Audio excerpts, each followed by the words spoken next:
माझ्या वेळाचा उपयोग करून ज्या पद्धतीने व्यवसाय उभा केला तशा माझ्याबरोबर आज 172 विमेन एंटरप्रेन्योर्स काम करतात. म्हणजे जे बर्वाचे आम्ही ज्यांना इंडिव्हिज्युअल डिस्ट्रीब्युटर्स म्हणतो अशा 172 बायका माझ्या बरोबर माझ्या टीम मध्ये काम करत आहेत. पण तिथपर्यंत जाण्याचा जो प्रवास होता तो कदाचित मला वाटतं की आपलेच वडील मृतावस्थेत आपल्याबरोबर गाडीत आहेत आणि आपल्याला एक मन शांत ठेवून गाडी चालवत तिथपर्यंत जायचं आहे. यामध्ये व्यक्ती म्हणून माझ्यात झालेला जो बदल होता तो मला अजून स्ट्रॉंग करून गेला का? 10वीत शाळेत असतानाचा जो बदल होता माझ्या आयुष्यात झालेला तसाच एक बदल आहे. खूप लोकांना तो नाही माहिती, पण आज मी जरूर MLAच्या ह्या प्लॅटफॉर्मवरून सांगेन. आत्ताच्या जनरेशनची जी आहेत ना ती खरंच खूप विचारी आहेत. त्यांना बरोबर 8वी 7वी पासून माहीत असतं आणि पालकही त्यांना तशा पद्धतीने ग्रूम करायला मदत करतायत बहुतेक की काय करायचंय तुला, कुठे जायचंय तुला. 7वीत वगैरेच मुलं अलीकडे ठरवतात की मला IIT ला जायचंय किंवा काय. खरंच इतकं विचार तर तेव्हा मला वाटतं इतकं मृदू बोलणं मला नाही जमणार, खरंच नाही जमणार. मी त्यांच्या व्यक्तिमत्वातले इतके पैलू असे आहेत की एक रात्र काय त्यांच्याबरोबर म्हणजे त्यांनी बोलत राहावं आणि आपण ऐकत राहावं अशी व्यक्ती आहे.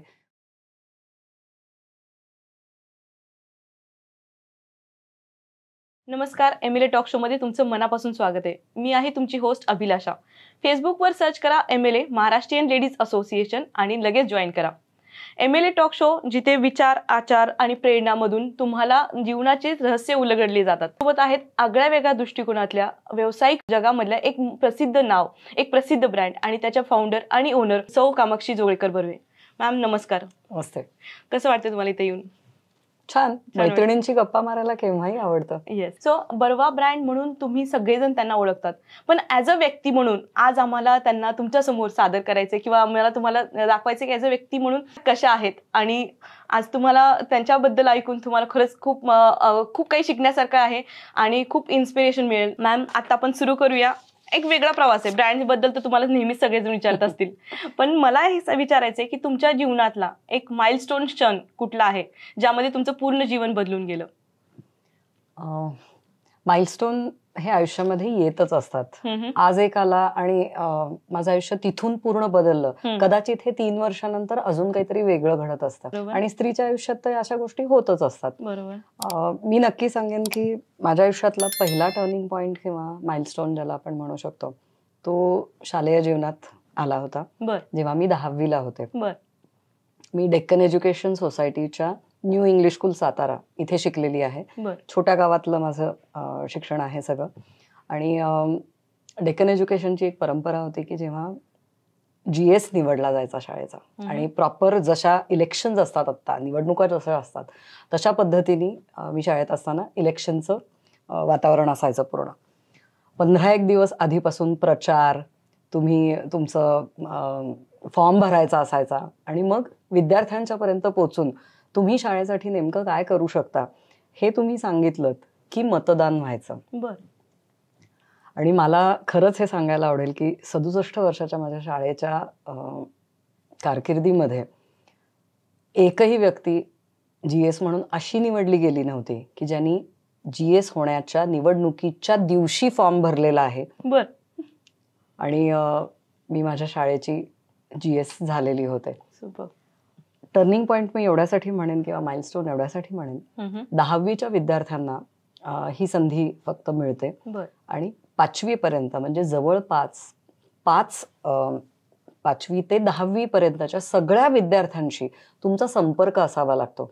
ते नेतृत्व गुण तुमच्यामध्ये जर असतील किंवा डेव्हलप होत जाणारे असतील तर आणि तरच तुम्ही शाळेला रिप्रेझेंट करू शकता तुमची GS म्हणून. कुठेतरी मला वाटतं की माझ्यातल्या व्यावसायिकाचं किंवा नेतृत्व गुण असण्याचं जे बाळकडू होतं ते कुठेतरी या गोष्टीमध्ये दडलेलं आहे का? कारण 2200 ते 4000 विद्यार्थ्यांना तुम्ही रिप्रेझेंट करणार असता म्हणजे त्या 4000 विद्यार्थ्यांचे विचार हे तुम्हाला तुमच्या भाषेमध्ये मांडायचे असतात 10वीचं अख्खं वर्ष. आणि ज्याला एक आपण महत्वाचं वर्ष असं म्हणतो तर त्या वर्षामध्ये देखील शाळेच्या होणाऱ्या प्रत्येक ऍक्टिव्हिटीमध्ये तुम्हाला GS म्हणून सहभागी होता येणार असतं. याच्यातूनच कुठे ना कुठेतरी एक व्यक्तिमत्वाची बीज घातली गेली माझ्या बाबतीत असं मला तरी वाटतं. सुपर, खूप मस्त. सो 10वी पासूनचा जो प्रवास आहे, म्हणजे त्यानंतर जे तुमचं लाईफ चेंज झाले आणि आता आपण पाहतोय, सो अशी कोणती गोष्ट आहे का तुमच्या लाईफमध्ये की जी तुम्ही कधीच कोणाला बरोबर शेअर नाही केलेली? खूप अशा गोष्टी असतात की ज्या तुम्हाला एक पर्सनॅलिटी म्हणून किंवा एक मनुष्य म्हणून बदलतात. जसं मी म्हणाले की 10वीत शाळेत असतानाचा जो बदल होता माझ्या आयुष्यात झालेला, तसाच एक बदल आहे. खूप लोकांना तो नाही माहिती, पण आज मी जरूर MLAच्या ह्या प्लॅटफॉर्मवरून सांगेन. कणखर व्यक्तिमत्व म्हणून जेव्हा तुम्ही पुढे येत जाता किंवा व्यक्ती म्हणून जेव्हा तुम्हाला आतून बदलवून, हलवून टाकणारी एखादी गोष्ट असते, तसा इन्सिडन्स आहे ते म्हणजे माझ्या वडिलांचा मृत्यू. त्या घटनेने मला एक पर्सन म्हणून आतून खूप स्ट्रॉंग बनवलं असं मला वाटतं. कारण माझ्या वडिलांचा मृत्यू हा रस्त्यावरती झाला, घराच्या बाहेर, सिक्युअर्ड वातावरणात नव्हे. आणि जेव्हा मला कळालं तेव्हा मी नुकती, म्हणजे नवीन अशी नुकती असं नाही, पण मी नवीन गाडी चालवायला शिकले होते. आणि कुठेतरी मला असं दिसत होतं की माझे वडील रस्त्यावरती आहेत. डेड बॉडी असं मला नाही म्हणता येते, कारण मी तिथे पोहोचेपर्यंत माझे वडील ऑलरेडी गेलेले होते. पण कुठेतरी मनामध्ये एक असा विचार होता की अरे, ह्यांना आत्ता मदत जर मिळाली तर कदाचित हे वाचू शकतील का. या विचारातूनच मी स्वतः चालवत असलेल्या गाडीमध्ये मी त्यांना बसवून घेतलं लोकांच्या मदतीने. गाडी लिटरली पळवत मी सिव्हिल हॉस्पिटलपर्यंत घेऊन गेले होते. कारण एक गोष्ट पक्की माहीत होते की रस्त्यावरती जर काही झालेलं असेल तर तुम्ही खाजगी दवाखान्यामध्ये घेऊन जाऊ शकत नाही, तुम्हाला सिव्हिल हॉस्पिटलला घेऊन जावं लागतं. मी वडिलांना सिव्हिल हॉस्पिटलमध्ये घेऊन गेले होते. 5 किलोमीटर गाडी चालवत स्वतः मी वडिलांना घेऊन गेले होते. माझ्याबरोबर कोणीही नव्हतं, म्हणजे कुठलाही पुरुष सहकारी, माझा नवरा, माझा भाऊ, कोणीही माझ्याबरोबर मदतीला नव्हतं. मी एकटी गाडी चालवत माझ्या वडिलांना सिव्हिल हॉस्पिटलपर्यंत घेऊन गेले होते. तिथे गेल्यानंतर ऑब्व्हियसली लक्षात आलं की ते जिवंत नाही आहेत म्हणून. पण तिथंपर्यंत जाण्याचा जो प्रवास होता तो कदाचित मला वाटतं की आपलेच वडील मृतावस्थेत आपल्याबरोबर गाडीत आहेत आणि आपल्याला एक मन शांत ठेवून गाडी चालवत तिथंपर्यंत जायचं आहे. यामध्ये व्यक्ती म्हणून माझ्यात झालेला जो बदल होता तो मला अजून स्ट्रॉंग करून गेला का, असा प्रश्न किंवा असं उत्तर मला नेहमी सापडतं की जे व्यवसायामध्ये सुद्धा तुम्हाला डोकं शांत ठेवायला हा प्रसंग मला शिकवून गेला असं मला खूप वाटतं. आणि एक स्त्री म्हणून तुम्हाला हे असे वेगवेगळे अनुभव येणारच असतात. त्याच्यातून तुम्ही तगून कसे पुढे जाता आहात याच्यावरती तुम्ही व्यक्ती म्हणून किती स्ट्रॉंगली उभे राहताय आणि येणाऱ्या सिच्युएशनला तुम्ही कसे फेस करताय याच्यावरती खूप गोष्टी अवलंबून राहतात. ईच अँड एव्हरी आपण म्हणूया की येणारा प्रसंग हा तुम्हाला माणूस म्हणून बदलवत असतो, अजून स्ट्रॉंग करत असतो, अजून एखाद्या विशिष्ट स्टेज पर्यंत घेऊन जात असतो. खूप लोकांना हा प्रसंग मी सांगितलेला नाही आहे, माझ्या जवळच्या काही लोकांना माहिती आहे, पण जरूर आज मला या प्लॅटफॉर्मवरून एवढ्यासाठी हा सांगावासा वाटला की काही हलवून टाकणारे प्रसंग तुमच्या आयुष्यात येत असतात, पण तिथे मन आणि पाय दोन्ही शांत ठेवून किंवा घट्ट ठेवून तुम्ही त्याला जर सामोरे गेलात तर ते नक्की तुम्हाला व्यक्ती म्हणून वाढायला मदतच करतात. बरोबर. आणि तेव्हा तुमचं वय किती होतं? माझं वय 26. ओके. म्हणजे लग्न होऊन 2च वर्ष झालेली होती आणि खूप मोठी नक्कीच नव्हते मी. पण आईवडिलांनी कायमच एक स्वतंत्र विचार करण्यासाठी म्हणून जी काही मला बढावा दिला म्हणू आपण. माझे वडीलही स्वतः व्यावसायिक असल्यामुळे कायमच त्यांनी व्यवसाय करण्यासाठी म्हणून प्रवृत्त केलेलंच होतं. अगदी खूप छोटी असल्यापासून मी वेगवेगळे व्यवसाय असे केलेले आहेत आणि त्याच्यामध्ये मला वाटतं की वडिलांनी माझा जो सपोर्ट मला केलेला होता तोच कदाचित त्यांच्या शेवटच्या प्रवासामध्ये सुद्धा एक व्यक्ती म्हणून मला खूप स्ट्रॉंग बनवून गेला असं मला नक्की वाटतं. बरोबर. तो एक प्रसंग तुम्हाला एक कणखर आणि एक व्यक्ती म्हणून घडवण्यात खरंच त्यांनी, म्हणजे त्याच्यामुळे तुमच्या व्यक्तिगत ह्याच्यावर पण हे झालं. येस, तुम्ही कणखर झालात आणि आता वडिलांनंतर आपल्याला सगळं सांभाळायचं आहे, हे एक रिस्पॉन्सिबिलिटी तुमच्यामध्ये आली. मे बी तो प्रसंगानंतर तसं घडलं. सो आयुष्यामध्ये तुम्हाला एखादी गोष्ट जर चेंज करायची असेल तर तुम्ही कुठली चेंज करू शकता तुमच्या आयुष्यामधली? खूप असे निर्णय असतात जे आपण घेतो आणि नंतर आपल्याला असं जाणवतं की यार थोडंसं चुकलं माझं हे, तेव्हा आपल्याला आता हे बदलता येईल का. तर मला असं वाटतं की आजकाल पालकांना एक डिलेमा असतो की माझ्या मुलाला मी शिक्षणासाठी नेमकं कुठल्या बाजूला घालू, एवढे स्ट्रीम्स समोर असतात, बरोबर. तर काय करता येईल मला किंवा काय. तर मला जरूर असं वाटतं की मला जर मागे वळून बघता आलं तर माझी 11वीची ऍडमिशन मला बदलता येईल का, असं मी नक्की म्हणेन. कारण आपण एक जाहिरात बघितलेली आपल्याला आठवते का बघा, Naukri.com नावाचा एक प्लॅटफॉर्म आला होता की ज्याच्यामध्ये अशा बकऱ्या एका पाठोपाठ एक एकमेकींच्या मागे मागे मान घालून जाताना दाखवलेल्या आहेत. तर त्याच्यात त्यांना असं दाखवायचं होतं की डिग्री कुठली पण असू दिलेत, तुम्ही असे मान खाली घालून जा, मागे या, आम्ही तुम्हाला नोकरी देणार आहोत. बरोबर. मला त्याच्यातल्या त्या ज्या बकऱ्या आहेत ना लाईनशीर चालणाऱ्या, त्या आठवतात. जेव्हा मी माझी 11वीची ऍडमिशन आठवते, आमची एक मैत्रीण जी खूप हुशार होती, त्या मैत्रिणीला सायन्सला जायचं होतं आणि केवळ मैत्री तुटू नये आणि ग्रुप वेगवेगळ्या ठिकाणी जाऊ नये म्हणून आम्ही अशा बकऱ्यांसारख्या माना खाली घालून सगळ्या जणी तिच्या मागे आम्ही सायन्सला गेलो होतो. कदाचित माझी स्वतःची आवड, वाचन, पुस्तकं, इतिहास या ह्याच्यातली जेव्हा होती तेव्हा मी तेव्हाच खरं तर आर्ट्सला जायला हवं होतं. पण तो जो एक पिअर प्रेशर, ज्याला आता शब्द पिअर प्रेशर असं म्हणलेला आहे, ती निघाली आहे सायन्सला की मी पण निघाले सायन्सला, हे मला बदलायला आज मी जर विचार केला तर मला नक्की आवडेल. माझी 11वीची ऍडमिशन मी जी सायन्सला घेतली होती ती बदलून मला ती आर्ट्सकडे घ्यायला, आर्ट्सकडे जायला मला जरूर आवडेल. नवीन मुलं मला वाटतं आत्ताच्या जनरेशनची जी आहेत ना ती खरंच खूप विचारी आहेत. त्यांना बरोबर 8वी 7वी पासून माहीत असतं आणि पालकही त्यांना तशा पद्धतीने ग्रूम करायला मदत करतायत बहुतेक, की काय करायचंय तुला, कुठे जायचंय तुला. 7वीत वगैरेच मुलं अलीकडे ठरवतात की मला IIT ला जायचंय किंवा काय. खरंच इतकं विचार तर तेव्हा मला वाटतं आमच्या एज मध्ये कोणीच करत नव्हतं बहुतेक. पण त्याच ह्याच्यामध्ये असेल, मे बी आपल्याला एक्सपोजर तसं नसेल आणि आपल्याला गायडन्स करायला तेव्हा काही नव्हतं. आता सोशल मीडियामुळे माझ्याही मुलाचं एकदम गोल फिक्स आहे की मला हे करायचंय, किंवा मला आत्ताची जनरेशन, इव्हन माझ्या मुलाची नाही, त्याचे गोल्स लिहून ठेवले आहेत की मला एवढं करायचंय, हे ह्या वर्षी अचीव्ह करायचंय. पूर्ण सगळं त्याचं रोड मॅप असतो ना तो कम्प्लीट फिक्स आहे. म्हणजे अरे आमच्या वेळेस, माझ्याही वेळेस तसंच झालं की एक मुलगी BSc ला गेली की आम्ही सगळं BSc ला गेलो. सो इंजिनियर किंवा डॉक्टर हे 2च फील्ड होते आमच्या वेळेस. तर अगदी म्हणजे तुम्ही खूप हुशार असाल तर तुम्ही डॉक्टर किंवा इंजिनियर व्हा. तुम्ही मध्यम हुशार असाल तर तुम्ही बीकॉम कडे जा, आणि अजिबातच काही करणार नाही असं वाटत असेल तर तुम्ही आर्ट्स कडे जा. ह्या 3च गोष्टी बहुधा असायच्या. फार फार तर DMLT, डेंटिस्ट वगैरे हे काही फील्ड होते. आणि BEd. आताचे मला फील्ड ऐकले तरी इतकी गंमत वाटते. साऊंड इंजिनिअरिंग काय आणि काय काय ऐकायला मिळतं आहे.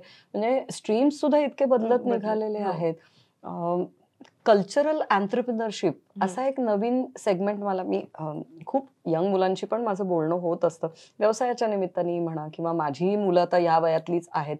सो कल्चरल एंटरप्रिनरशिप असा एक नवीन शब्द मला कळाला की डिग्री ह्याच्यामध्ये पण घेता येते. म्हणजे असं वाटतं कुठेतरी की नाही यार 15-20 वर्ष मागे जाऊन पुन्हा एकदा कॉलेजला जाता जर आलं तर ह्या सुद्धा गोष्टी आपल्याला शिकता येतील का. आणि खरंच असं मला करायला आवडेल बहुतेक की एक फील्ड चेंज करून आपण त्या बाजूला जाऊन बघायचं का. तो निर्णय चुकला होता का. तर नक्की मला आवडेल की आपण 11वीची ऍडमिशन बदलून पुन्हा कुठेतरी दुसरीकडे जाऊ आणि आर्ट्सची बाजू घेऊन बहुधा वेगळं काहीतरी करून बघू. असं नक्कीच आवडेल मला. बरोबर. सो जरी आपण कुठल्याही फील्डमध्ये असेल किंवा कोणी कुठल्याही फील्डमध्ये असेल तर प्रत्येकाला कुठं ना कुठं काही ना काही यश मिळाले. सो यशाची तुमच्याबद्दल तुमचं काय मत आहे यशाबद्दल, की यश म्हणजे काय तुमच्या मते? यशाची व्याख्या जसं तू म्हणालीस तशी ती व्यक्तिसापेक्ष असते. मी व्यक्ती म्हणून यशाकडे नेमकी कशी बघते आहे, तू व्यक्ती म्हणून यशाकडे कशी पाहतेस, ह्या गोष्टी वेगवेगळ्या असू शकतात. मला असं वाटतं की यश जे आहे हे तुम्हाला व्यक्ती म्हणून अंतर्बाह्य बदलून न टाकणारं असलं पाहिजे. बरोबर. मला वाटतं ज्या एजमध्ये मी आहे त्या वाढत्या जेव्हा आपण वाढत असतो व्यक्ती म्हणून किंवा यंग असतो, तेव्हा तुम्हाला तुमचे पालक, तुमचे आता लग्नानंतर मी म्हणेन तुमचे सासू सासरे आहेत, तुमच्या आजूबाजूची माणसं आहेत, ही तुम्हाला यश तुम्ही कसं पचवणार हो. हे शिकवण्यासाठी खूप मदत करतात. हम्म. आणि मला वाटतं मध्यमवर्गीय घरातनं आल्यानंतर हे संस्कार आपोआपच मिळत असतात, की बरोबर. डोक्यात नाही जाऊ द्यायचे बरं का यशाची हवा, हम्म. पाय नेहमी जमिनीवरच ठेवायचे आहेत. हम्म. म्हणजे काय करायचं आहे, जे मी मगाशी म्हणलं तसं, पाय तुमचे घट्ट एकदा जेव्हा जमिनीवर असतात बरोबर. तेव्हा यश डोक्यामध्ये जात नाही. बरोबर.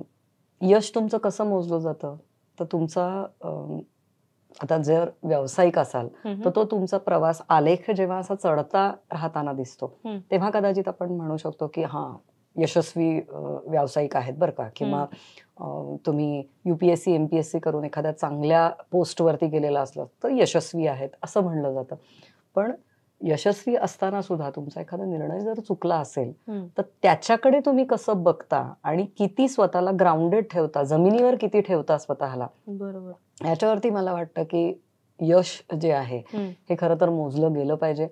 आणि स्त्रियांच्या आयुष्यात तर मला वाटतं यशाचे मापदंड खूप वेगवेगळे असतात. बरोबर. म्हणजे मी आई म्हणून माझ्या यशाकडे जर बघायचं असेल तर माझ्या मुलांचं नेमकं काय चाललं आहे हो. हे जेव्हा आपण बघतो तेव्हा म्हणतो आपण हा मी यशस्वी आई आहे. हम्म. मी माझ्या मुलांना समाजामध्ये जर चांगल्या व्यक्ती म्हणून वावरायला शिकवलं असेल तर yes, I am a proud mother Yes. म्हणावंच लागेल. हम्म. मी माझ्या घरची जर सून आहे तर ज्या घरच्या परंपरा आहेत ह्या मी माझ्या परीने चालू ठेवायचा जर प्रयत्न केला, कदाचित मला माझ्या सासूबाईंसारख्या, आईसारख्या मला नाहीच जमणार, पण जर मी त्याच्यातला चांगला भाग घेऊन त्या परंपरा मी टिकवायचा प्रयत्न जर केला असेल तर म्हणेन मी हो, मी यशस्वी सून आहे, मी यशस्वी मुलगी आहे. बरोबर. असे स्त्रियांच्या आयुष्यात येणारे गोष्टी यशस्वीतेच्या तर खूप वेगवेगळ्या असू शकतात.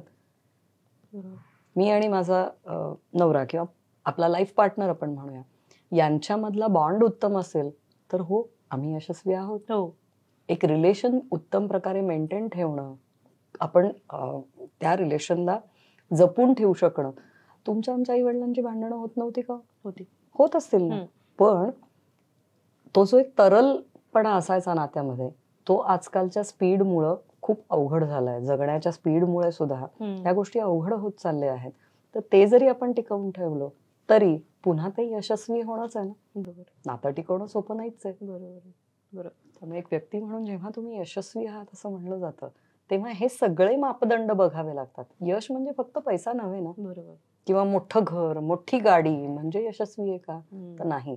तुम्ही व्यक्ती म्हणून कसे आहात याच्यावरती तुमचं यशस्वी होणं हे अवलंबून आहे, असं माझं मत आहे. वेगळा मापदंड असू शकतो. एखाद्याचा 4 BHK चा मोठा फ्लॅट हे यशस्वीतेचं मापदंड असू शकेल. आमच्यासाठी नाहीये, माझ्यासाठी नाहीये. सुपर. सो यशाची आपण गोष्ट करतोय, त्यासोबत अपयश पण येते. सो बर्वा ब्रँडमध्ये किंवा तुमच्या व्यक्तिगत आयुष्यामध्ये पण काही अपयश आली असतील तर कुठली अपयश आली आणि त्यातून तुम्ही काय शिकलात? माझा स्वभाव ना खूप स्पष्ट वक्ता आहे आणि स्पष्ट व्यक्तीच्या बाबत गैरसमज हे फार पटकन होतात. कारण स्पष्ट बोलणं आणि फटकळ असणं याच्यामध्ये एक अतिशय थिन लाईन असते. बरोबर. ती बऱ्याचदा लोकांना ओळखता येत नाही. कारण गोड बोललं, तोंडात साखर ठेवा आणि डोक्यावरती बर्फ ठेवा असं म्हणलं जातं. व्यवसाय करताना तर नक्कीच म्हणलं जातं. पण बऱ्याचदा असं असतं की फक्त साखर आणि बर्फाने काम होणार असतं का? नाही. तर कित्येकदा असं होतं की समोरच्याला स्पष्टपणे हे कळणार कधी? बरोबर. हे स्पष्टपणे सांगितलंही गेलं पाहिजे. पण मग तो जो स्पष्टपणा असतो ना तो समोरच्यांना फटकळपणा वाटू शकतो. बरोबर. आणि मग त्या व्यक्तीबद्दल गैरसमज वाढतात कधी कधी. म्हणजे व्यक्ती प्रेमळ नसते का? असते ना. प्रेम आहे किंवा मला तुमच्याबद्दल काहीतरी वाटतं म्हणूनच मी एखादी गोष्ट स्पष्टपणे तुम्हाला सांगू शकतो. बरोबर. किंवा मी सांगणं अपेक्षित असतं. पण आपण तिथे नको, याला वाईट वाटेल, कशाला, नको सांगायला असं जेव्हा म्हणतो तेव्हा आपण त्या समोरच्या व्यक्तीची सुद्धा वाढ खुंटवतो का हेही बघायला पाहिजे. मी माझी तर वाढ नक्की खुंटवतो, कारण मला स्वतःला वाटत असतं की तुझ्याबद्दल मला थोडंसं काहीतरी मोकळेपणाने सांगावं, पण मी विचार करते की नाही नको, तिला काय वाटेल. बरोबर. मग ती मला फटकळ म्हणेल का? तर नाही. जे मला असं वाटतं की स्पष्ट व्यक्ती ज्या असतात ना, त्यांच्या आजूबाजूला असेच लोक शेवटपर्यंत राहतात जे त्यांना थरोली ओळखत असतात. बरोबर. की ही किती जरी बोलली तरी ही माझ्या चांगल्यासाठीच सांगती आहे, हे ज्या व्यक्तींना माहित आहे ना, तेवढेच आजूबाजूला राहतात. ज्यांना फक्त गोडच ऐकायचं असतं ते नाही थांबत आजूबाजूला. ऍक्च्युली ह्या गोष्टी मला थोड्याशा जास्त जाणवतात, कारण मी पण थोडीशी स्पष्ट व्यक्ती आहे. मे बी मी फटकळ समजत असेल किंवा ऍटिट्यूड वाली समजत असेल, पण जे लोक मला जवळून ओळखतात त्यांना माहितीये की मी कशी येते. सो असं होतं. आणि माझा तर ग्रुप असा एवढा मोठा आहे, 1,35,000, आणि त्यात प्रीमियम मेंबर्स, आणि हे सगळं घडत असतं माझ्यावर. तर त्यामुळे मी खूप जास्त रिलेट करते, आणि ऑब्व्हियसली आपले सगळे मेंबर्स पण ते खूप रिलेट करतील किंवा मी अशीच आहे आणि त्या मॅम बोलतात ते बरोबर आहे. सो एक वेगळा प्रश्न विचारतेय की तुम्हाला जर एका आठवड्यासाठी कोणा दुसऱ्याचं आयुष्य जगायचं असेल तर तुम्ही कोणत्या व्यक्तीला चूज कराल? असं म्हणलं जातं की दुसऱ्याच्या शूज मध्ये पाय घालून बघा किंवा माझं आयुष्य जगून बघा. मला ना स्वतःच आयुष्य जगायला खरं तर आवडेल, कारण तो रिक्रिएशनचा जो आनंद असेल ना, पूर्वीचं काहीतरी माझ्याकडून सुटून गेलेलं जर असेल तर ते मला पुन्हा एकदा जगून बघायला नक्की आवडेल. मी दुसऱ्याच्या आयुष्यात जगण्याचा प्रयत्न का करू? एक छोटासा हे सांगेन की सचिन तेंडुलकर आज मोठा झालेला लोकांना दिसतो म्हणून सचिन तेंडुलकरचं आयुष्य जगावं असं खूप लोकांना वाटत असू शकेल, पण सचिन तेंडुलकरनी सचिन तेंडुलकर होण्यासाठी केलेले कष्ट जे असतात हे करण्याची माझी तयारी असेल का? बरोबर. कारण त्यांनी वय वर्ष 10, 6, 8 असताना 8 तास ग्राउंड वरती जे केलेले कष्ट होते ते त्याला सचिन तेंडुलकर होण्यापर्यंत घेऊन गेलेले आहेत. ते करण्याची माझी तयारी आहे का? तर मग मला त्या सचिन तेंडुलकरच्या शूज मध्ये पाय घालता येतील. बरोबर. आणि हे जर होणार नसेल तर माझ्या चपला बऱ्या आहेत. बरोबर. कारण फक्त तो यशस्वी आहे म्हणून त्याच्या मागे जाण्यापेक्षा सुद्धा किंवा त्याचं आयुष्य जगावं असं वाटण्यापेक्षा सुद्धा माझ्या आयुष्यात जर आधी काही झालेल्या चुका असतील तर त्या मी पुन्हा माझं आयुष्य जगायला घेतलं तर त्या मला दुरुस्त करता येतील. सचिन तेंडुलकरच्या आयुष्यातल्या चुका मला नाही दुरुस्त करता येणार. त्यामुळे मला माझं आयुष्य जगायला पुन्हा एकदा मला वाटतं आवडेल, आणि बघूया मला काय दुरुस्त करता येईल त्याच्यातलं. जरी हा फनी प्रश्न असं होता तरी पण एक नाही का ऍज अ व्यक्ती म्हणून लोकांना खरंच हे जाणायला आवडेल की नाही का की मॅम काय विचार करतात. सो आयुष्यात कधी क्रेझी एक्सपेरिमेंट केलंय लहानपणापासून आतापर्यंत ऍज अ व्यक्ती म्हणून, not in the brand relation? Crazy experiments म्हणशील तर आपण रोजच काहीतरी वेगळं जे जगत असतो ना तेच खरं तर क्रेझी आहे. कारण आजच्या जगाचा जो स्पीड आहे हा तुम्हाला रोज वेगळे एक्सपिरियन्स देतोय. रोज काहीतरी नवीन ताटात वाढून ठेवलेलं आहे असं म्हणता येतं. आज समोर हे आहे, उद्या समोर ते आहे, परवा समोर हे आहे. आज माझी भेट सेलिब्रिटीशी होतीये, उद्या माझी भेट तुझ्याशी होते आहे, अजून कोणाला तरी वेगळ्याला भेटणार आहे. आणि हे जे एक्सपेरिमेंट्स असतात वेगळे करून बघण्याचे ते पुन्हा व्यक्ती म्हणून तुम्हाला समृद्ध करत नेणारे असतात. मला असं वाटतं की जे काही माझ्याकडून शिकायचं राहून गेलेलं आहे, म्हणजे पोहण्याच्या बाबतीत म्हणशील तर मी पाण्यात बुडून मरणार नाही इतपतच पोहायला मला येतं, पण इंग्लिश चॅनल पोहून जाणं म्हणजे इंग्लिश खाडी पोहून जाणं याच्यासाठी जितकं सुपर स्विमिंग यायला हवं ते मला येत नाहीये. मग ते मला क्रेझी एक्सपेरिमेंट्स मध्ये करून बघायला नक्की आवडेल की ते कष्ट घेऊन मी इतकं उत्तम स्विमिंग करू शकेन की मला इंग्लिश चॅनल पोहून जाता आलं पाहिजे. कारण मला 10 वर्षाची 8 वर्षाची मुलं इंग्लिश खाडी पोहून गेली आहेत वगैरे अशी बातमी वाचली ना की कुठेतरी असं वाटतं अरे हे माझ्याकडनं राहून गेलंय, हे मला करायला आलं पाहिजे. क्रेझी एक्सपेरिमेंट्स मध्ये असं काही असेल तर खरंच आवडेल.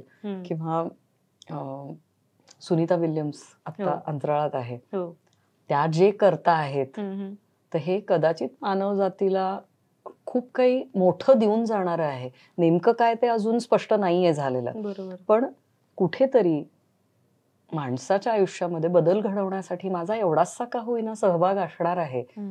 हे खरंच खूप छान आहे आणि मला वाटतं असं नक्की क्रेझी एक्सपेरिमेंट्स मध्ये करून बघायला आवडायला हरकत नाहीये. तर आता आपण पास्ट पर्यंत बोलत होतो, पास्टवर की आपलं हे राहून गेले 11वी सायन्स 11वी आर्ट्स, हे सगळं आपण बोलतोय. पण आता भविष्याकडे बघून तुम्हाला असं वाटतं की ही गोष्ट आता आपण आत्ताच करायला पाहिजे, तरच आपण नेक्स्ट आपण ते पाऊल उचलू शकतो किंवा असं काही घडू शकतं.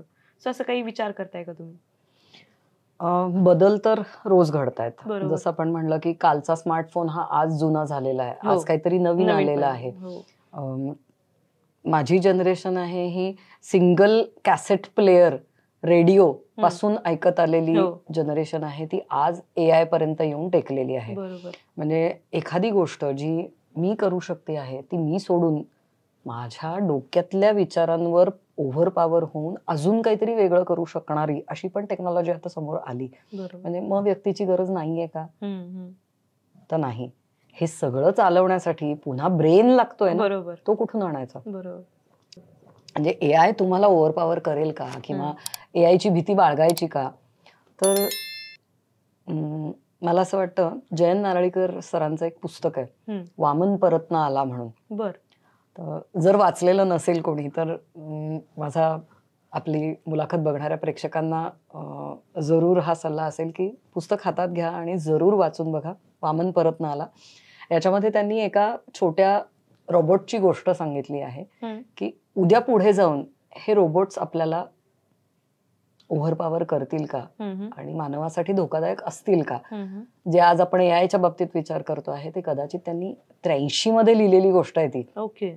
म्हणजे द्रष्टा लेखक आपण एखाद्याला जर म्हणलं तर नारळीकर सर खरंच द्रष्टे होते, कारण ते खूप काळाच्या पुढचं बघत होते.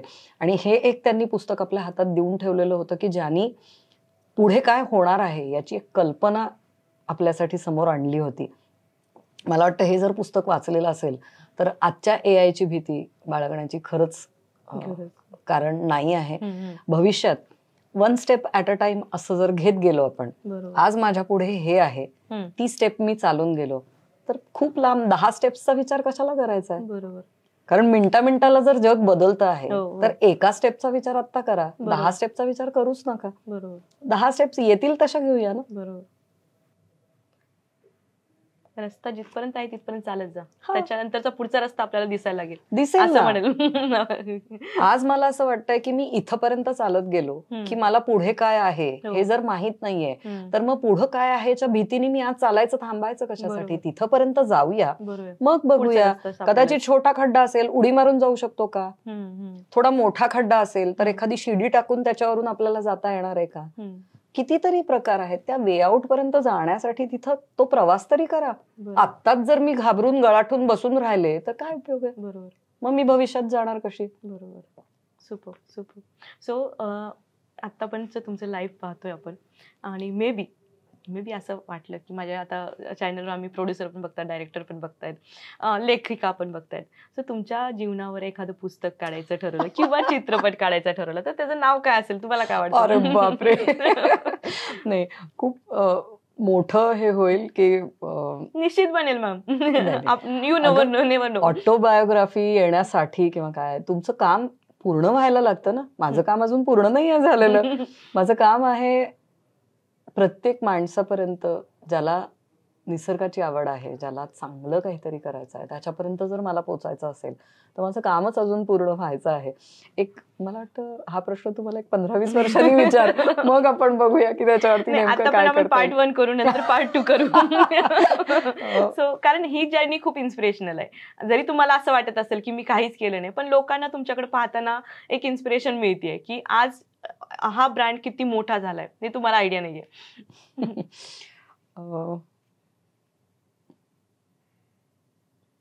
मी आतून सुंदर आहे का ह्या प्रश्नापाशी मला वाटतं आपल्याला तो प्रवास जर येऊन थांबवणार असेल तर हे करायला मला आवडेल. तुम्ही आतून सुंदर आहात का. मला पेटेंट बनवून ठेवावं लागेल कारण बघून कोणी पुस्तक लिहिलं तर मग अवघड होऊन जाईल. कारण शेवटी असं आहे ना, तुमच्या व्यक्तिमत्वाचा जो आरसा आहे तो स्किनवरती, चेहऱ्यावरती जेव्हा तुम्हाला दिसणार असतो तो इथून येतो. तुम्ही आतून सुंदर असाल तर त्या सुंदर असण्याचं रिफ्लेक्शन हे तुमच्या चेहऱ्यावरती बाहेर दिसतच. बरोबर. व्यक्ती म्हणून तुम्ही आतून सुंदर होण्याचा प्रयत्न केला तर तुम्ही स्किनवरून छान दिसणारच आहात. Super. So as a skin brand owner खूपच सुंदर उत्तर होतं ऍक्च्युली हे. एक वेगळा प्रश्न आहे की तुमचं स्वप्नावत घर कुठं असेल? ऑब्व्हियसली तुम्ही खूप मस्त घरात राहतात, मला हे माहिती झाले कारण मी थोडी इन्फॉर्मेशन काढली आहे. आणि कसं वाटतंय, काय त्याच्या कल्पना? शहरामध्ये आम्ही जे राहतो हे कामाच्या गरजेने राहतो आहे. बरोबर. इथला गोंगाट, कोलाहल याच्यापासून जेव्हा तुम्ही बाजूला जायचा प्रयत्न करता तर आमचं जे गाव आहे विटा, म्हणजे माझं मूळचं गाव जे आहे हे विटा आहे. सांगली जिल्ह्यामधलं एक छोटं अजून तरी टुमदार असलेलं गाव आहे. शहराचा फारसा तोंडावळा नाही आहे त्या गावाला. आणि तिथं असलेलं आमचं जे घर आहे हे ओपन टू ऑल असं आहे. सकाळी 6ला घराचे दरवाजे उघडतात ते रात्री 12-1 किती वाजेपर्यंत जाणं येणं आजूबाजूच्या लोकांचं हे चालू असतं. आणि खरंच गावाकडे राहणं जे आहे, स्वच्छ हवा, स्वच्छ पाणी, साधी लोक, इथे राहणं मला वाटतं वेगळं घर त्याच्यासाठी बांधायची किंवा फार्म हाऊस वेगळं बांधायची गरज खरंच त्याच्यासाठी नाही आहे. तो एक आपला कम्फर्ट स्पेस ज्याला म्हणतो ती आमची नक्कीच आहे आणि सगळ्यांची आहे. Super super super. सगळं तुमच्यासारखं स्वप्नावत घर सगळ्यांना मिळो. अगदी अगदी अगदी सगळ्यांना मिळो. आपल्या खूप वर्ष आपल्याकडे हे सांगता आहेत की खेड्याकडे परत चला किंवा छोट्या गावांमध्ये राहा. व्यवसायाच्या, नोकऱ्यांच्या ऑपॉर्च्युनिटीज वर्क फ्रॉम होमनी आजकाल तुम्हाला तुमच्या गावी सुद्धा राहून दिलेल्या आहेत. शहरामध्ये इतकी प्रचंड गर्दी झालेली आहे की आपण जेवढे लोक मागे छोट्या गावांकडे जाऊ शकू तेवढा या शहरांवरचाही ताण कमी होणार आहे. आणि आपल्याला आपल्या जागेवर राहून जर काम करायला मिळणार असेल तर का नाही करायचं. हा एक वेगळा मोठा संदेश आहे ऍक्च्युली. कारण गावात वायफाय तर मिळतच आहे आणि वर्क फ्रॉम होम किंवा फॉरेन कंपनीज जे आहेत ते घरातून काम करू शकतात. सो सुपर्ब, ऍक्च्युली सुपर्ब तुम्ही कन्सेप्ट दिली आहे. आमचे बरवाचे सुद्धा कित्येक लोक अकलूज मधून काम करत आहेत, बारामतीतून काम करत आहेत, विट्यामधून काम करत आहेत, साताऱ्यामधून काम करत आहेत. मग माझ्या व्यवसायाची आत्ताची गरज आहे म्हणून मी सध्या पुण्यामध्ये राहतेय, पण ज्या मिनिटाला वेळ मिळतो मी पळून गेलेली असते सातारला किंवा विटाला. तसंच मला वाटतं की जर तुम्हाला तुमच्या नोकरीच्या ऑपॉर्च्युनिटीज तिकडे मिळणार असतील, ज्या हे असे व्यवसाय तिकडे पण आता यायला लागलेले आहेत, तर का शहरामध्ये आपण गर्दी करायची आहे? जाऊया ना आपण आपल्या गावी, छान शुद्ध हवेमध्ये राहू शकतो, घरचं खाऊ शकतो आणि शुद्धही खाऊ शकतो. सुपर. आता हा पुढचा प्रश्न थोडासा वेगळा आहे. जर तुम्हाला फ्युचर मधल्या किंवा आता प्रेझेंट मधल्या एखाद्या व्यक्तीसोबत डिनर करायचा चान्स मिळाला तर तो कोण असेल? मला रतन टाटांच्या बरोबर जायला नक्की आवडेल. जे माझं खरंच मिस झालेलं आहे. मला सरांना भेटायची प्रचंड इच्छा होती पण समवॉट नाही जमलेलं. त्या व्यक्तीकडे बघितल्यानंतर सुद्धा तो एक आपल्या घरचं मोठं कोणीतरी असा जो फील यायचा ना, तो मला वाटतं प्रत्येक भारतीय माणसाला आहे. मी काही वेगळी नाही आहे. आपले आजोबा असते तर कसं वाटलं असतं ना, तसं त्यांच्याकडे बघितल्यानंतर वाटतं. इतकं मृदू बोलणं मला नाही जमणार, खरंच नाही जमणार. मी त्यांच्या व्यक्तिमत्वातले इतके पैलू असे आहेत की एक रात्र काय त्यांच्या बरोबर म्हणजे त्यांनी बोलत राहावं आणि आपण ऐकत राहावं अशी व्यक्ती आहे. आजही टाटा म्हटलं की माझं घड्याळ टाटांचं असतं, माझी गाडी टाटांची असते, माझ्या घरात मीठ सुद्धा टाटांचं आणायचा माझा प्रयत्न असतो. जिथे जिथे जिथे म्हणून मला टाटांचं उत्पादन वापरता येईल तिथे मी प्रयत्न करते की माझ्या घरामध्ये टाटांचा वावर असावा, टाटांचा स्पर्श असावा.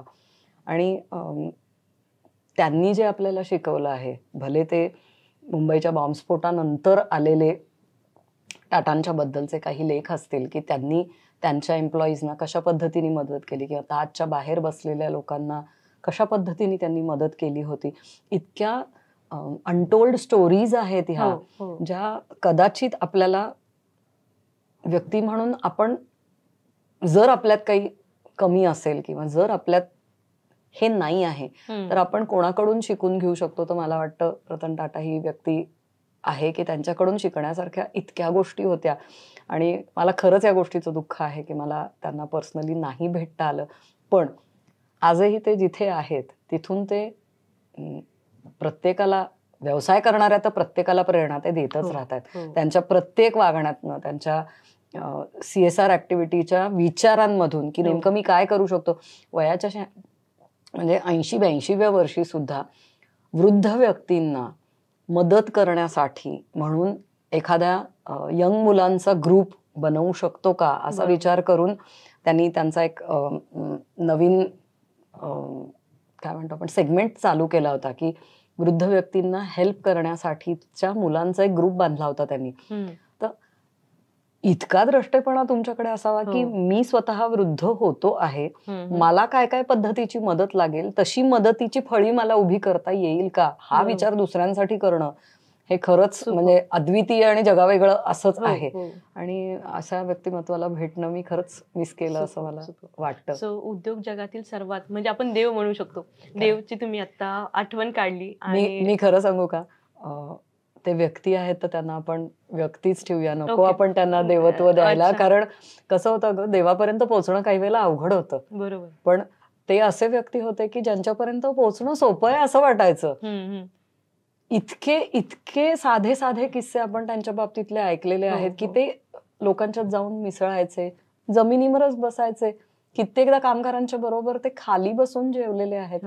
मग हे तुम्हाला व्यक्ती म्हणून तुम्ही किती जमिनीवर असलं पाहिजेत हे हाताला धरून वेगळं शिकवण्याची गरजच नाहीये का. त्यांचा एक फोटो बघितला की तुम्हाला जाणवतं यार तुम्ही कुठे आहात नेमके, तुम्हाला यांच्याकडून काय शिकता येणार आहे. आणि अशी उत्तुंग व्यक्तिमत्व आपल्या इथे आहेत याचं खरंच म्हणजे छान वाटतं अशा लोकांच्याकडे बघितल्यानंतर की खूप काही आहे शिकण्यासारखं, खूप काही आहे करण्यासारखं. फक्त परमेश्वरांनी आपल्याला तो वेळ द्यावा आणि ती करण्याची ताकद द्यावी, एवढंच. Super super. आता आपण एवढ्या मोठ्या उद्योजकाबद्दल बोललो, तर आता आपण आपल्या ब्रँडकडे वळूया. सो बर्वा ब्रँड ची सुरुवात कशी झाली आणि सुरुवातीच्या फेजमध्ये तुम्हाला काय काय चॅलेंजेस आली? बर्वाची सुरुवात मला वाटतं मी आतापर्यंत बऱ्याच प्लॅटफॉर्मवरून सांगितलेलं आहे. माझ्या मुलीपासून सुरुवात होते या गोष्टीची. आणि केमिकल्स मला माझ्या मुलीला वापरायला द्यायचे नव्हते. या पोझिशनला जेव्हा माझ्यातली आई आलेली होती तिथून कुठेतरी डोक्यामध्ये असं सुरू झालं की जर केमिकल नाही तर मग काय, ते देण्यासाठी म्हणून शोध जेव्हा माझा सुरू झाला तेव्हा तो मला घेऊन आला तो गाईच्या तुपापासून बनवलेल्या लिपस्टिक्स. याचं पेटंट कोणाचं आहे या शोधापर्यंत. कारण प्रत्येकच गोष्ट मी शोधली पाहिजे का तर नाही, पण ज्यांनीही शोधलेली आहे त्यांच्यापर्यंत जरी मी जाऊन पोचले तरी गोष्टी माझ्यासाठी सोप्या होत्या. आणि हे मी शोधू शकले आणि त्यांच्यापर्यंत पोचले, त्यांच्याबरोबर मी काम केलं आणि मग त्या कामाला एका ब्रँडमध्ये बदलवलं किंवा त्या कामाचा उपयोग करून एक ब्रँड उभा झाला ज्याचं नाव आपण आज बर्वा असं सगळ्यांना माहीत आहे, जे बर्वा स्किन थेरपी हा तो ब्रँड. पण सुरुवात जी होती ती माझ्यातल्या आईला पडलेला प्रश्न होता की केमिकल्स नाहीत तर मग काय. तिथून बर्वाची सुरुवात खरं तर होते. आणि आज मला आनंद होतो की शुद्ध गाईच्या तुपाचा आम्ही वापर करतो आमच्या प्रॉडक्ट्समध्ये, ज्यांनी आम्ही निसर्गालाही कोणत्या प्रकारची हानी पोचवत नाही. जास्तीत जास्त आम्ही नैसर्गिक इन्ग्रेडियंट्स वापरण्याचा प्रयत्न करतो, जे तुमच्या स्किनसाठी, केसांसाठी हे उत्तमच आहेत. आणि तुम्ही बर्वा वापरणार नसाल तरी चालेल, पण जास्तीत जास्त नैसर्गिक गोष्टींकडे जाण्याचा प्रयत्न करा, जेणेकरून तुमची स्किन, तुमचे केस हे हेल्दी राहतील. इथून पुढच्या जगामध्ये मला वाटतं हेल्थकेअर हाच विषय सगळ्यात महत्वाचा असणार आहे. तुम्ही किती पैसे कमवता यापेक्षा सुद्धा तुम्ही हेल्दी आहात का, मग ते बीट खाणं म्हणजे तुमचं खाणं हेल्दी आहे का, तुमचं वापरणं हेल्दी आहे का, याच्यापाशीच गोष्टी येऊन थांबणार आहेत त्याला जोडून. सो बर्वाचा USP आहे की शुद्ध तुपापासून बनवलेले प्रोडक्ट्स आणि जे की हेल्दी आहेत, जे की स्किनला आणि हेअर्सला कधीही म्हणजे कुठलेही अपाय करू शकत नाहीत. Super super. सो तुम्ही तुमच्या ब्रँडच्या जे ग्राहक आहेत ते त्यांच्याशी कसं जोडले जातात आणि त्यांचा काही फीडबॅक्स असतात तर त्याच्यावर तुम्ही कसं काम करता? जसं मी मगाशी म्हणलं तसं की प्रत्येकच प्रॉडक्ट हा आम्ही डिझाईन केलेला होता का तर नाही. काही वेळेला लोकांच्याकडनं ज्या सजेशन्स आल्या त्याच्यावरती देखील आम्ही प्रॉडक्ट्स डेव्हलप करत गेलो, म्हणजे ज्याला R&D म्हटलं जातं. बरोबर. हे सगळंच काही तुमच्या डोक्यात नाही येत नाही. मी एका एक्झिबिशन मध्ये मला म्हणजे मला त्या कस्टमरचं नावही लक्षात आहे, ओक म्हणून कस्टमर होत्या. त्यांनी विचारलं होतं की अगं लिपस्टिक्स तर तुमच्या खूपच छान आहेत, मग काजळ येईल का तुम्हाला अशा पद्धतीने बनवता की जे माझी आजी माझ्यासाठी बनवायची त्याच्या जवळपास जाणारं काजळ तुला बनवता येतंय का बघ. आणि that was a trigger point आम्हाला, की आम्ही काजळ बनवण्याच्या मागे लागलो की गाईच्या तुपाचा वापर करून आपल्याला काजळ कसं बनवता येईल की जे डोळ्यांसाठी तर उत्तम असेलच, पण लहान मुलांना देखील ते वापर करता येऊ शकेल. आज आम्ही म्हणजे खात्रीने म्हणू शकतो की लहानात लहान बाळांना सुद्धा बर्वाच्या काजळाचा वापर करता येऊ शकतो. बरोबर. कारण त्याच्यामध्ये आम्ही केमिकली डिराइव्ड कापूरही नाही वापरत. तर गाईचं तूप हेच तुमच्या डोळ्याला थंडावा देणारं असतं. मग असं जे आहे की हा जो फीडबॅक होता तो आमच्यासाठी महत्वाचा ठरला, कारण तिथून एका नवीन प्रॉडक्टचा जन्म झाला. त्यामुळे कस्टमर रिव्ह्यूज सुद्धा खूप महत्वाचे असतात. आणि मला असं वाटतं की अडचणी तर कुठल्याही व्यवसायामध्ये येतच असतात, पण त्या अडचणींना तुम्ही योग्य पद्धतीने जर मात करत गेलात त्याच्यावरती, तर तुम्हाला तुमचा व्यवसाय पुढे घेऊन जाणं हे शक्य होतं. आणि कस्टमर्सच्या रिव्ह्यूवरती तुम्ही वेगवेगळ्या गोष्टी पुढे करू शकता. काही वेळेला त्यांच्या रिव्ह्यूज मधून तर काही वेळेला आमच्या डोक्यातून एखादा प्रॉडक्ट बाहेर येतो. अशा दोन्हीची सांगड जेव्हा आपण घालत जातो तेव्हा ब्रँडला एक वाटचाल आपण देऊ शकतो असं मला वाटतं. मेन म्हणजे तुम्ही एकतर ग्राहकांशी संवाद साधता, डायरेक्टली कनेक्ट होतात. एक्झिबिशन आजही आम्ही एक्झिबिशन्स मध्ये 1 to 1 ज्याला म्हणतो की डायरेक्ट कस्टमर पर्यंत पोहोचता येतं. एक्झिबिशन्स मध्ये पण आम्ही असतो. नंतर नेटवर्क आम्ही जे आमचं उभं केलेलं आहे हे विमेन नेटवर्क मध्ये पण आम्ही काम केलेलं आहे. म्हणजे मी माझ्या वेळाचा उपयोग करून ज्या पद्धतीने व्यवसाय उभा केला तशा माझ्याबरोबर 172 विमेन एंटरप्रेन्योर्स काम करतात. म्हणजे जे बर्वाचे आम्ही ज्यांना इंडिव्हिज्युअल डिस्ट्रीब्युटर्स म्हणतो अशा 172 बायका माझ्या बरोबर माझ्या टीम मध्ये काम करत आहेत. ऑफिस टीम नाही म्हणत, जे फ्रंट एंडला आहेत, जे लोकांपर्यंत जात आहेत, आमचा प्रॉडक्ट तुम्हाला समजावून देता आहेत आणि ऑब्व्हियसली तुमच्यापर्यंत ती विक्रीचं जे चॅनल आहे हे आणता आहेत. मग शॉप्समध्ये सुद्धा बर्वाचे प्रॉडक्ट मिळतात. पण हे सगळं जेव्हा करत असतो आपण तेव्हा लोकांच्या पर्यंत जाऊन पोचणं जे आहे, त्यांच्याशी बोलणं आहे.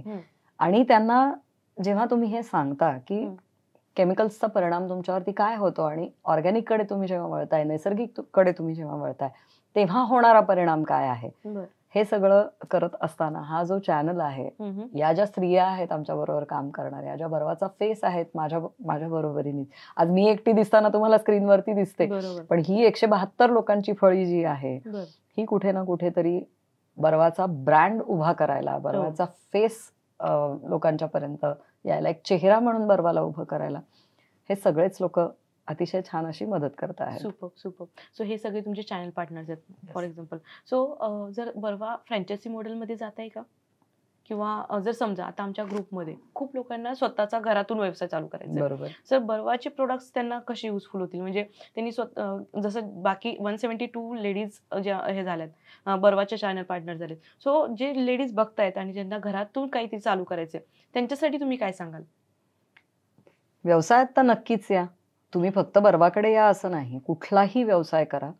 तुमच्या वेळेचा उपयोग करून तुम्हाला जर एखादा व्यवसाय करायला मिळणार असेल तर त्याच्या इतका आनंद दुसरा काही नाही आहे. कारण माझ्या सगळ्या जबाबदाऱ्या घेऊन देखील मी हे काम करू शकते आणि त्याच्यातून 4 पैसे कमावू शकते, ही आनंदाचीच बाब असते ना.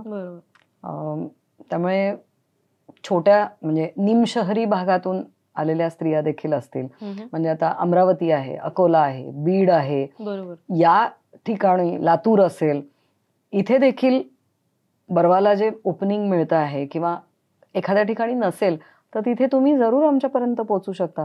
बर्वाच्याशी जोडलं जाणं आणि ह्या स्त्रियांच्या मार्फत बर्वा तुमच्यापर्यंत येणं हे आम्ही करतोच आहोत. सो जरूर या. बर्वाकडे वेलकम आहे.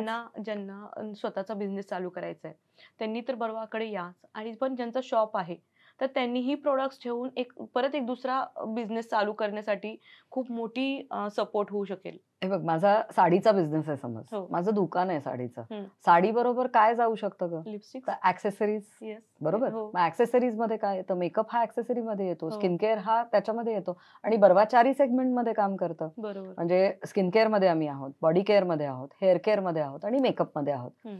सो साडीच्या दुकानामध्ये अलाइड ऍक्टिव्हिटी म्हणून जर काही करायची असेल तर तुम्हाला नक्की बर्वा करता येणार आहे. Right. जसे तुम्ही मोत्याचे दागिने तिथे ठेवू शकणार आहात, बरोबर. साडी विकत घेतली, त्याला जोडीला तुम्ही छान एक दागिना विकत घेतलात, आणि त्याच्याबरोबर तुम्ही मेकअप घेता आहात. हो. हे हँड इन हँड जाणाऱ्या गोष्टी आहेत. म्हणजे बरोबर. तुमच्याकडे काउंटर असेल जिथे तुम्हाला वॉक इन कस्टमर आहे, बरोबर. तर तिथे देखील बर्वा तुमच्या मदतीला येऊ शकणार आहे. बरोबर. आणि हँड इन हँड एवढ्यासाठी मी म्हणलं की लेट्स से कुर्तीजचं माझं शॉप आहे, हम्म. पंजाबी ड्रेस कुर्तीज याचं शॉप आहे. तिथे तुम्ही बर्वाचा जर एक रॅक करणार असाल तर कित्येकदा असं होतं की बर्वाची स्टँडी बघून अरे वा, बर्वाचे प्रोडक्ट तिथे मिळतात का हो. म्हणून बघायला आलेल्या लोकांना कुर्तीजही दिसतात. हो. हो. बरोबर. हो. किंवा कुर्तीज घ्यायला आलेल्या लोकांना बर्वाही दिसतं. बरोबर. सो या हँड इन हँड जाणाऱ्या गोष्टी आहेत. बरोबर. हेही तुम्हाला करता येऊ शकतं. Super. सो ज्यांना इंटरेस्ट आहे त्यांनी जरूर बर्वापर्यंत पोहोचा. आम्ही तुमच्या आव्हानाचा नक्की विचार करू. नक्कीच नक्कीच. सो ह्या व्हिडिओच्या कॉमेंट बॉक्समध्ये मी बर्वा टीमची नंबर टाकत आहे, त्यांची लिंक टाकत आहे, जेणेकरून तुम्ही त्यांना मेल करू शकता, त्यांना कनेक्ट करू शकता, आणि तुमचा अजून एक सेकंड बिझनेस, किंवा जर सेकंड चालू असेल तर थर्ड बिझनेस, फर्स्ट बिझनेस म्हणून तुम्ही एक बर्वा म्हणून तुम्ही सुरू करू शकता. नक्की नक्की जसं नक्की. तुमचं स्वप्न आहे की बर्वाला प्रत्येक शहरामध्ये पोहोचवायचे, प्रत्येकाजवळ पोहोचवायचे. तुमचं बर्वा ब्रँड म्हणून अजून काय मोठं स्वप्न आहे? जिथं जिथं जमीन आहे, हम्म. जिथं माणसं आहेत, ओके. जिथे त्यांना त्यांची काळजी आहे, त्यांच्या स्किनची काळजी आहे, हम्म. तिथपर्यंत आम्हाला जाऊन पोहोचायचंय. मग ते फिनलंड सारखा टोकाचा देशही वा. असेल, हम्म. स्वित्झर्लंडचा एखादा नागरिक असेल, भारताचा टोकाचा एखादा राहणारा नागरिक असेल. आनंद आम्हाला ह्याच गोष्टीचा आहे की आम्हाला काश्मीर पासून, बर. म्हणजे काश्मीरची ऑर्डर आली त्या दिवशी तर आमची अख्खी टीम इतकी खुश होती हम्म. की आसाम मध्ये गुवाहाटीच्याही खूप पुढे, म्हणजे जवळपास आमची ऑर्डर पोचायलाच आम्हाला 9 दिवस लागले होते तिथे. पण पेशंटली समोरचं कस्टमरही थांबलं होतं बरं का, बर. की इतक्या इंटिरियर मध्ये सुद्धा आम्हाला बर्वा पोचवता आलं. ह्याचा जसा आनंद होता तसाच काश्मीरमधून ऑर्डर आली तेव्हा पण आम्ही सगळे खूप खुश होतो.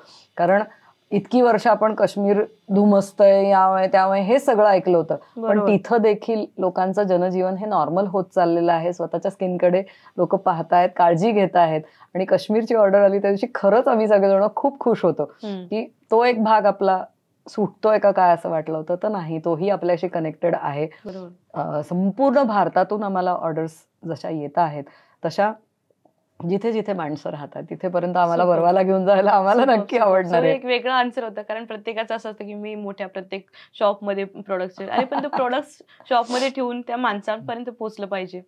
शॉपमध्ये तुमचं धूळ खात पडतंय का ते दिसतच नाही, का आउट ऑफ स्टॉक जाते, असं नाही व्हायला पाहिजे, की प्रत्येकापर्यंत पोहोचलं पाहिजे. सेकंड थिंग, ह्या सगळ्या गोष्टीसाठी जसं तुम्ही म्हणताय की जिथपर्यंत माणसं आहेत तिथपर्यंत तुमचा ब्रँड जायला पाहिजे. सो त्यासाठी तुम्ही कुठल्या स्ट्रॅटेजीज वापरतात, ब्रँडिंगच्या किंवा मार्केटिंगच्या? काय स्टाईल आहे तुम्ही बर्वा ब्रँडची? जिथं जिथं जे जे चांगलं आहे त्याच्याबरोबर जोडलं जाण्याचा आमचा प्रयत्न आहे. बर.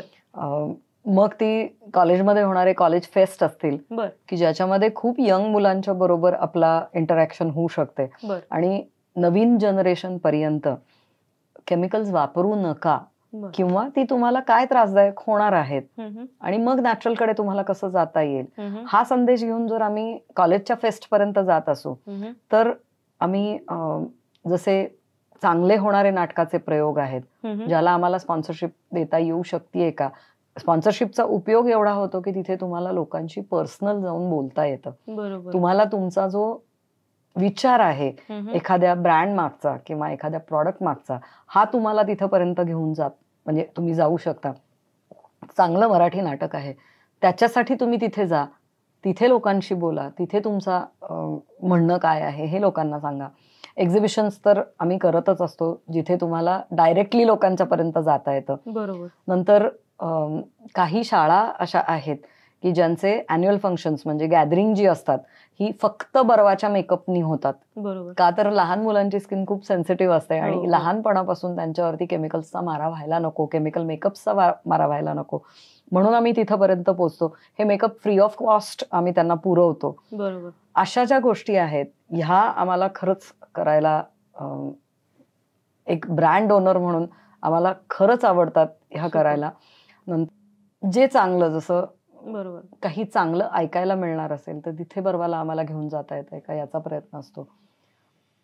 आणि हे असेच मला वाटतं छोटे छोटे Super. प्रयत्न आहेत ज्याच्यातून आम्हाला लोकांपर्यंत आमचा ब्रँड पोहोचवता येतो. येस.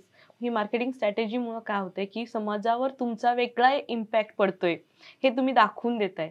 हे बघा, मोठ्या मॉल्समध्ये तुमचे प्रॉडक्ट सगळे नेऊन ठेवणं, जसं तू मगाशी म्हणलीस की 6 महिने नुसते त्या रॅकवरती प्रॉडक्ट आहेत, बरोबर. त्यापेक्षा मला ह्या कॉलेजच्या एखाद्या फंक्शनमध्ये जाऊन मुलांना ते दाखवायला आवडेल की हे बघा, प्रॉडक्ट हाताळून पहा, क्रीमचा वास घेऊन बघा, किंवा नेमका हा ब्रँड काय आहे, कशासाठी आहे, तो तुमच्यासाठी आम्ही का आणलाय तुमच्यापर्यंत, हे समजावून देण्यासाठी म्हणून मला या यंग जनरेशनच्या मुलांपर्यंत पोचायला खरंच खूप आवडतं.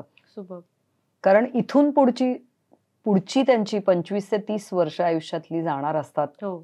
जी केमिकल्सच्या सोबत जाण्यापेक्षा बरोबर. सुद्धा नॅचरल गोष्टींच्या बरोबर जावी. बरोबर. मला सांग अभिलाषा, तुझी आजी असेल, माझी आजी असेल, आई असेल, काकू असेल, ह्या कुठे ग एवढे कॉस्मेटिक्स वापरत होत्या? नाही. त्यांची स्किन किती सुंदर असायची, अजूनही तुकतुकीत. अजूनही तुकतुकीत, म्हणजे लिटरली असं तूप लावलंय की काय असं वाटावं अशी त्यांची स्किन होती. मग त्यांच्यापासून आपल्यापर्यंत नेमकं काय बदललं? पोल्युशन असेल किंवा स्ट्रेस लेवल्स असतील, वाढलेला जगण्याचा वेग असेल, या सगळ्यामध्ये ज्या गोष्टी आपल्याकडून सुटून चाललेल्या आहेत त्या रिफिल करण्यासाठी जर बर्वा मदत करत असेल तर मला वाटतं हे आम्हाला असं इथपर्यंत घेऊन जायला नक्की आवडेल की त्या स्किनकडे बघून माझी स्किन तशी व्हायला हवी. हे जर असेल तर यंग जनरेशनच्या मुलांनाही त्याचा फायदा व्हायला पाहिजे. बरोबर. बरोबर. सो तुम्ही आता यंग जनरेशन बद्दल बोलतोय किंवा अपकमिंग एंटरप्रेन्योर्स त्याबद्दल बोलतोय आपण, तर त्यांना एक काय सल्ला द्याल? न घाबरता बिझनेस मध्ये या. सुपर. छोटा का होईना जरूर व्यवसाय करायचा प्रयत्न करा. आम्ही काही वेळेला आम्ही जातो बिझनेस सेमिनार्स मध्ये जातो, चांगलं ऐकायला जातो.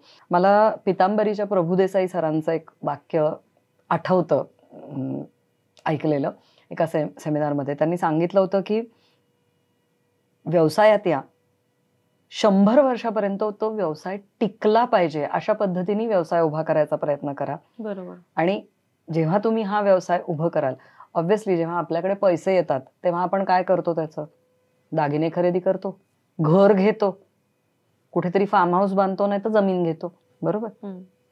मग जमीन घेतो याचा अर्थ काय होतो? तर तुम्ही पुन्हा निसर्गाकडे जाता, बरोबर, 4 झाडं लावायचा प्रयत्न करता, जमिनीला पुन्हा काहीतरी देण्याचा प्रयत्न करता. जमिनीपर्यंत आपल्याला जाता आलं पाहिजे, कारण निसर्गाचा जो काही ऱ्हास आपण करतो आहोत आपल्या ह्या जीवनाच्या वेगामध्ये, तर तो कुठेतरी आपल्याला जर भरून काढता आला तर आपण पुन्हा जमिनीपर्यंत कसे जाऊ शकणार आहोत. तर ते प्रभुदेसाई सरांचं वाक्य खूप मला पटलेलं होतं. आपण नवीन पिढी आणि जे अपकमिंग एंटरप्रेन्योर्स आहेत त्यांच्यासाठी आपण बोलत होतो, सो तुमचा काय सल्ला असेल त्यांच्यासाठी? व्यवसायात जरूर या, छोटासा का होईना स्वतःचा व्यवसाय असावा जो तुम्हाला लोकांच्या पर्यंत घेऊन जाईल, तुमच्या पद्धतीने तो तुम्हाला करता येईल. आणि मी तर खूप खुश आहे माझ्या कामावरती, कारण मला ह्याच्यातून लोकांपर्यंतही जाता येतं, निसर्गापर्यंत जाता येतं, आणि डायरेक्ट फीडबॅक्स जे असतात ना लोकांचे, ते तुम्हाला अजून काम करण्याची ऊर्जा देतात. बरोबर. सो नोकरी करणारे पेक्षा नोकरी देणारे व्हा, असं तुम्हाला करता आलं नक्की. मला वाटतं व्यावसायिक होण्यासाठीचा तो एक सुपर मार्ग आपल्यापर्यंत नक्की असू शकतो. निश्चित. मी खूप मोठा मौलाचा सल्ला दिलाय की नोकरी करण्यापेक्षा नोकरी देणारे व्हा, छोटा का होईना बिझनेस स्टार्ट करा. येस. सो लोकांनी तुमच्याकडनं आता काय अपेक्षा ठेवली पाहिजे? स्वतःची स्वतःकडून जी अपेक्षा असते ना ती आपण जर पूर्ण करू शकलो तर आपण लोकांच्या अपेक्षांचा विचार करू शकतो. आणि एक व्यक्ती म्हणून जेव्हा मी चांगली व्यक्ती होण्याचा प्रयत्न करते तेव्हा मग समाज माझ्याकडून काहीतरी अपेक्षा ठेवायला लागतो. बरोबर. मला असं वाटतं की मी एक चांगली व्यक्ती म्हणून जर एस्टॅब्लिश होत गेले तर मला समाजासाठी थोडंसं का होईना, छोटंसं का होईना काही काम करता येतं आणि मला त्याचा आनंद घेता येऊ शकतो. Super super. सो मेंबर्स, आपण मॅमला ॲज अ व्यक्ती, ब्रँड म्हणून तुम्ही प्रत्येक पॉडकास्टमध्ये इंटरव्ह्यूज ऐकले असतील, पाहिले असतील, पण ॲज अ व्यक्ती त्या किती सुंदर आहेत आणि आतूनही तो ब्रँड तेवढाच. कारण जोपर्यंत आतून सुंदर नसेल तोपर्यंत तुम्ही बाहेरून त्यांचे तो आपण हे करू शकत नाही, रिलेट करू शकत नाही.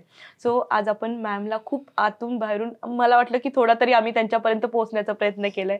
मॅम, तुम्ही तर आज येऊन मला वाटतं की तुम्हालाही मजा आली असेल आज बोलण्यामध्ये. नक्कीच. कारण प्रत्येक पॉडकास्टमध्ये वेगळे प्रश्न आहेत. ह्या आमच्या पॉडकास्टमध्ये थोडेसे वेगळे प्रश्न विचारले आणि ॲज अ व्यक्तिगत जीवनामध्ये तुम्ही कसे आहात असं आम्ही दाखवण्याचा प्रयत्न केलाय. सो तुम्ही आज इथं आलात आणि इथं आमच्याबरोबर गप्पा मारल्यात त्याबद्दल मनापासून धन्यवाद. थँक्यू.